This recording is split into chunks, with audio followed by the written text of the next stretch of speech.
annonçait il y a encore 2 ans comme un péril pour la langue française, l'écriture inclusive se fera bientôt spontanément, comme une évidence. En effet, pourquoi est-ce que le masculin l'emporterait toujours sur le féminin alors que cette écriture inclusive, non genrée, non sexiste, nous permet d'éviter toute forme de discrimination au sein du langage et de l'écriture?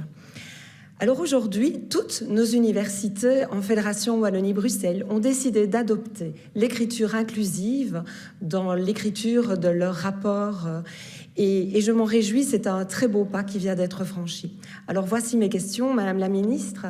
Comment voyez-vous cette décision de la part de nos universités francophones en sachant qu'elles bénéficient d'un soutien dans l'organisation de leur politique de genre et que nos hautes écoles et l'enseignement supérieur d'art, pas encore? Y verriez-vous une éventuelle opportunité de soutien?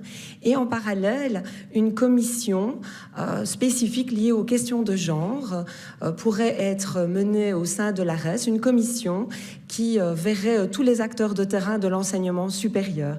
Alors pour rappel, une demande de proposition de résolution avait été adoptée par l'ensemble des partis à la fin de la précédente législature. Je vous remercie pour les éléments de réponse. Merci. Le banc gouvernemental pour la réponse. Madame la Ministre. Merci Madame la députée pour votre question sur l'écriture inclusive dans les établissements d'enseignement supérieur. Vous avez raison, l'ensemble des universités utilisent l'écriture inclusive dans les documents officiels. En ce qui concerne les hautes écoles, je vais rencontrer le 10 décembre prochain le comité genre et établissements non universitaires en vue de collaboration future. Je m'excuse, je pense que c'est le titre exact, c'est réseau et genre dans les établissements non universitaires, donc le 10 décembre prochain.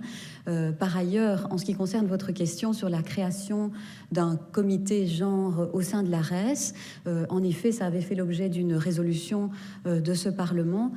Pourquoi pas? Et je n'ai absolument aucun tabou par rapport à ça.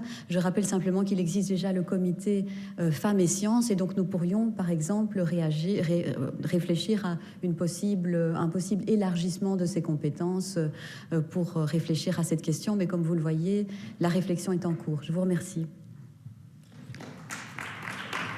Merci. Pour la réplique, Madame Roberti. Merci, Madame la Ministre, pour vos réponses. J'ai envie d'ajouter que combattre les stéréotypes de genre en remaniant l'orthographe permet que les deux sexes soient mis sur un même pied d'égalité et de mettre un terme à la hiérarchisation des sexes. Et je pense qu'on ne le rappellera jamais assez. Le langage structure notre pensée et je vous remercie pour les réponses que vous venez de nous fournir. Et je suppose que nous aurons alors l'occasion d'en débattre ultérieurement et de voir ce qui pourra être mis en place au sein de notre Parlement. Je vous remercie.